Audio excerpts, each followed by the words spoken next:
Assalamualaikum warahmatullahi wabarakatuh. Saya Adinda Fitri Dwi Utami dengan NIM 14026200069. Saya di sini membuat video micro teaching mengenai materi interaksi desa dan kota. Adapun metode pembelajaran yang dipakai adalah tanya jawab dengan evaluasi pembelajaran berupa kuis. Selamat menonton.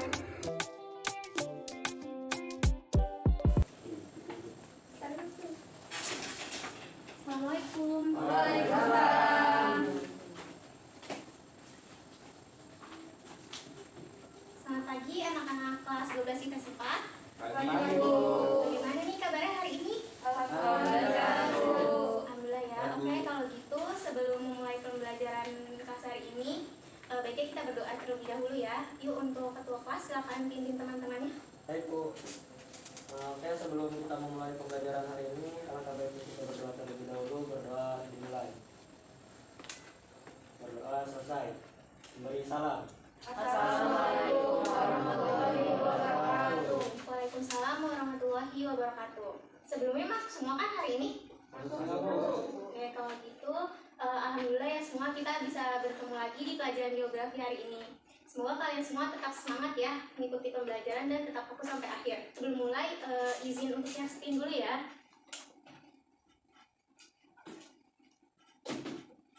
Oke, ini udah ditampilkan ya share screen PowerPoint-nya. Oke, sebelum kita mulai ke inti materi, Ibu akan jelasin tentang tujuan pembelajaran terlebih dahulu. Pokoknya intinya kita akan mempelajari tentang 2 poin, yaitu struktur keuangan serta perkembangan desa dan kota, dan juga pola dan faktor-faktor interaksi desa dan kota. Nah, kemudian sebelum masuk ke inti materi, kemudian kita review dulu ya. Ada yang ingat nggak sih minggu kemarin kita bahas tentang apa? Saya ingat, Bu, tentang wilayah dan perwilayahan. Nah, benar sekali topik. Nah, untuk mengetahui seberapa paham kalian terhadap materi yang kemarin, coba jawab pertanyaan dari Ibu ya. Menurut kalian, ada yang bisa berpendapat nggak apa itu wilayah dan bedanya dengan perwilayahan? Saya coba jawab ya, Bu. Silakan. Kalau wilayah itu adalah daerah yang memiliki karakteristik tertentu dan berbeda dengan wilayah lain. Sedangkan perwilayahan adalah proses pengelompokan wilayah berdasarkan ciri kesamaan atas dasar fisik dan sosial. Iya, bagus sekali. Iya, benar. Jadi bisa dilengkapi ya bahwa wilayah itu merupakan bagian dari permukaan bumi yang dibatasi oleh penampakan tertentu yang khas. Nah, yang membedakan dengan wilayah lain juga. Contoh wilayah itu bisa wilayah pedesaan. Nah, sedikit Ibu tambahkan juga ya, untuk perwilayahan itu didasarkan pada kriteria dan kepentingan tertentu. Kemudian, kira-kira ada nggak ya hubungannya dengan materi yang mau kita bahas? Tentu ada gitu ya. Menurut kalian nih, desa itu masuk wilayah bukan? Sedangkan kota itu menurut kalian masuk perwilayahan bukan? Iya, betul sekali. Desa itu masuk ke dalam suatu wilayah gitu ya, karena dibatasi oleh kenampakan tertentu, baik pegunungan, bukit, sungai, itu desa gitu ya. Sedangkan untuk kota itu masuk ke dalam perwilayahan secara formal. Nah, itu didasarkan pada ciri-ciri permukiman dan jaringan jalan. Oke, bisa dimengerti kan? Oke, kalau gitu kita akan lanjut ke inti materi hari ini. Bisa kalian lihat ini adalah penampakan desa. Sebelumnya Ibu mau tanya, ada yang udah pernah ke desa atau pasti yang punya kampung gitu udah sering ke desanya kan? Sering, Bu. Oke, coba Ibu mau tahu apa itu desa menurut kamu, Ayu? Ini, Bu, desa itu menurut saya daerah yang letaknya jauh dari keramaian kota dan dihuni oleh kelompok masyarakat yang sebagian besar mata pencahariannya dalam bidang pertanian, Bu. Ya, betul sekali. Jadi bisa disimpulkan bahwa desa merupakan wilayah yang letaknya jauh dari keramaian kota dan biasanya itu penduduknya bermata pencaharian sebagai petani, yaitu di sektor agraris dan masih terikat dengan adat istiadat. Kemudian kita lanjut. Selanjutnya akan mempelajari tentang ciri khas desa dan 3 unsur desa.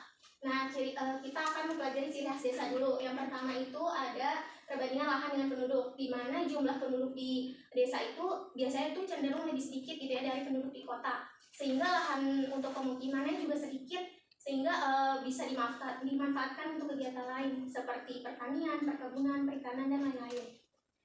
Kemudian poin kedua itu lapangan pekerjaan didominasi di bidang pertanian.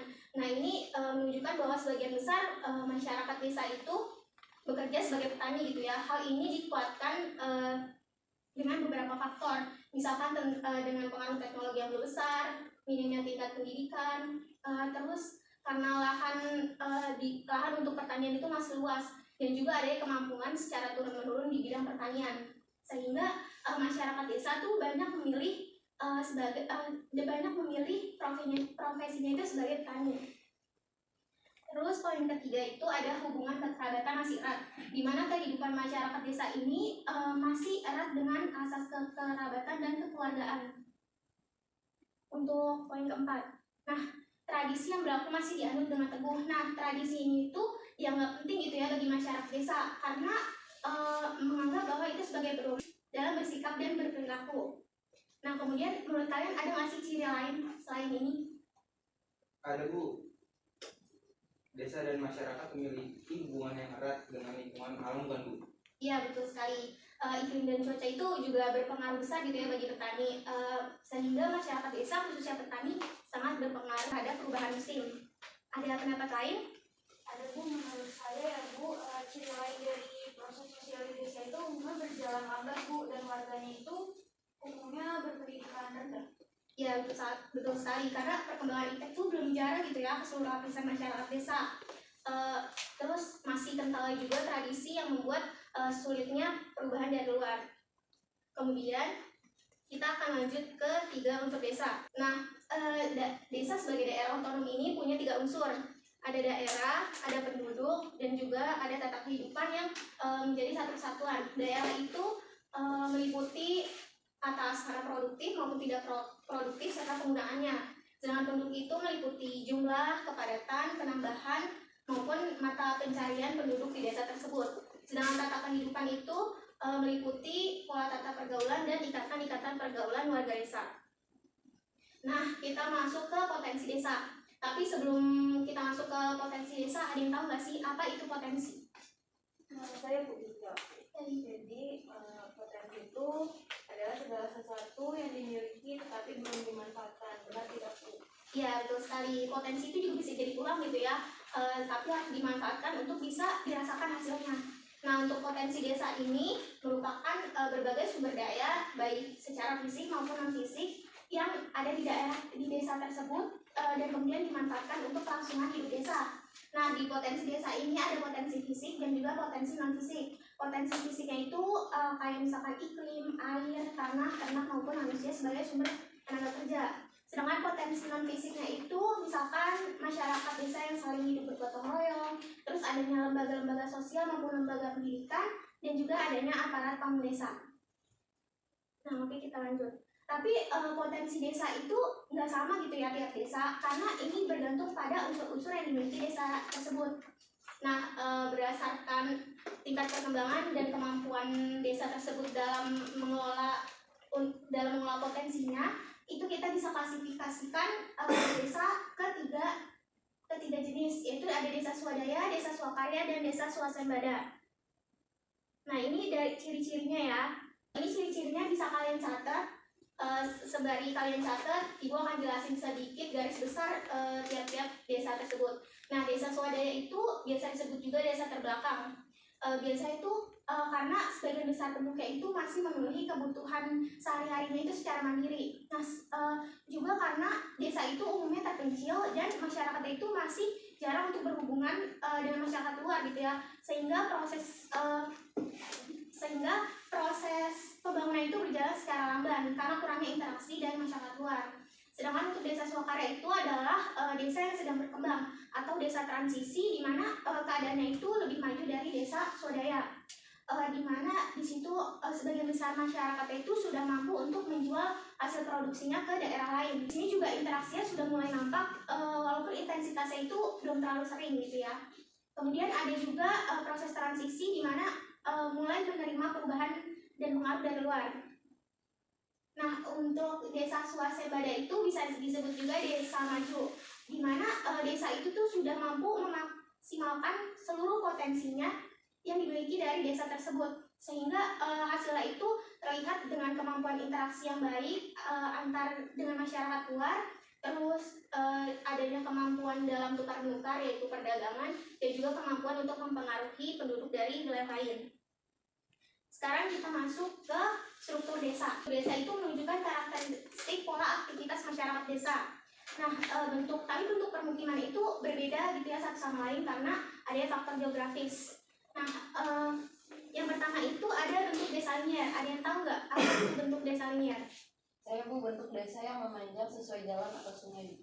Iya betul, bentuk desa linier itu memanjang baik mengikuti jalan raya, alur sungai maupun garis pantai. Nah, ini ada contoh bentuk desa memanjang mengikuti garis pantai. Yang di situ ada contohnya itu mengikuti alur sungai.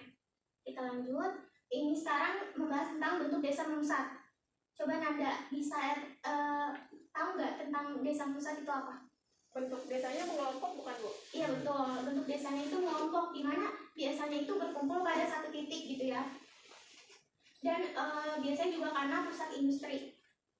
Kita lanjut ke bentuk desa terpencar. Nah, ini biasanya ditemukan di daerah pegunungan.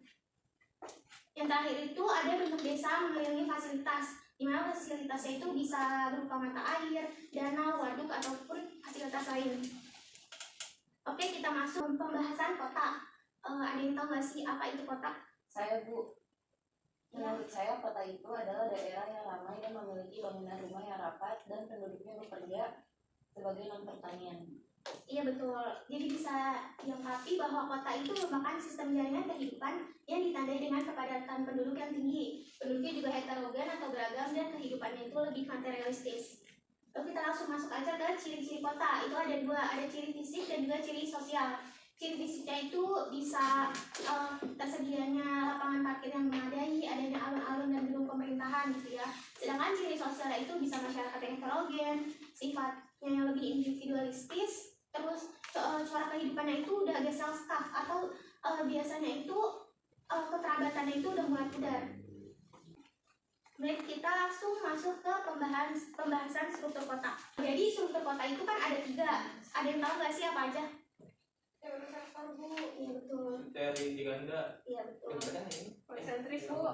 Iya betul. Ya ada 3. Jadi kita akan bahas sedikit ya. Yang pertama itu ada teori sektor. Nah itu bentuk dari teori sektor ya. Langsung aja kita lanjut. Ini ada teori konsentris, terdiri 5 zona juga, di mana satu itu sebagai daerah pusat kegiatan. Kemudian ada teori inti ganda, di mana pusat kotanya itu ada di nomor 1, yang terdiri dari 9 zona. Kemudian bagaimana sih interaksi desa dan kota? Nah, interaksi desa kota itu muncul karena adanya perbedaan sumber daya alam. Misalkan desa itu surplus terhadap bahan baku gitu ya, sehingga kota yang kekurangan bahan baku akan dapat suplai dari desa. Nah, kota itu akan membuat bahan baku itu menjadi barang jadi yang kemudian akan dipasarkan kembali ke desa, sehingga mendorong terjadinya interaksi antar kedua wilayah tersebut. Nah, interaksi kedua wilayah tersebut juga didasari pada 3 faktor utama. Yang pertama ada wilayah yang saling melengkapi, di mana tadi sudah dijelaskan bahwa desa dan kota saling berinteraksi untuk memenuhi kebutuhannya masing-masing. Yang kedua itu adanya kesempatan untuk saling berintervensi. Yang ketiga itu adanya kemudahan transfer atau pemindahan dalam ruang. Mungkin kalau untuk penjelasan interaksi desa kota mungkin itu ada yang ingin ditanyakan terlebih dahulu. Bu, maaf saya izin bertanya. Silakan. Bagaimana keterkaitan 3 faktor dengan interaksi antar wilayah desa dan kota, Bu? Ya, bagus sekali pertanyaannya. Jadi saya izin jawab ya. Keterkaitannya itu di mana tadi udah dijelaskan bahwa desa itu kan sebagai tempat penghasil dan pensuplai bahan baku gitu ya, yang nantinya akan dikirimkan kepada kota untuk dijadikan barang jadi, dan nantinya akan dipasarkan kembali ke desa untuk memenuhi kebutuhan hidupnya. Nah, desa juga berperan sebagai penyediaan tenaga kerja bagi pembangunan di kota. Sebaliknya, kota itu menghasilkan tenaga terdidik demi kemajuan desa tersebut. Mungkin segitu aja materi yang Ibu sampaikan untuk hari ini. Mungkin ada yang ingin bertanya lagi? Cukup, Bu, kalau dari saya. Oke, kalau misalkan cukup, sebelum Ibu akhiri sesi pembelajaran hari ini, ada sedikit kuis untuk mengetahui seberapa jauh pemahaman kalian terhadap materi yang baru disampaikan ya. Nah, kuisnya itu santai aja kok, cuman games doang. Jadi nanti kalian akan masuk ke link di Kahoot gitu ya. Tapi sebelum itu, nah ini untuk ketentuan kuisnya ya. Ada 10 soal, terus gamesnya itu kuis, terus ada di platform Kahoot ID. Nah, untuk kodenya itu nanti akan diberitahukan lebih lanjut. Nah, untuk ada juga nanti untuk tugas kelompok. Nah, tugas kelompok ini membuat peta konsep di mana dibagi jadi 3 kelompok. Nah, nanti bisa ditentukan sendiri sama kalian atau sama ketua kelas ya. Oke, nanti dikumpulkan ke depan. Terus setiap kelompok itu mendapat 3 tema berbeda. Yang pertama, kelompok pertama itu menjelaskan usaha pemerataan pembangunan di desa dan kota. Terus kelompok kedua itu masalah yang ditimbulkan dari interaksi desa dan kota. Dan yang ketiga, kelompok ketiga itu dampak perkembangan bagi masyarakat desa dan kota. Oke, kalian silakan masuk ya.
Kalau gitu kuisnya udah selesai ya. Kalau gitu Ibu akhiri pertemuan ini.